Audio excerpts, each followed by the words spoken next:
શૌર્ય કથા તારી ગવાશે, સત્વશાળી તું તો કહેવાશે.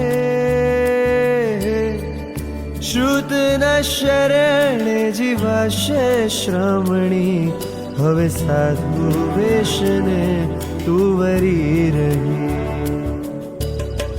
જો થયો ગુણોનો રાગ, કશાયોને વળગી આગ, કશાયોને વળગી આગ.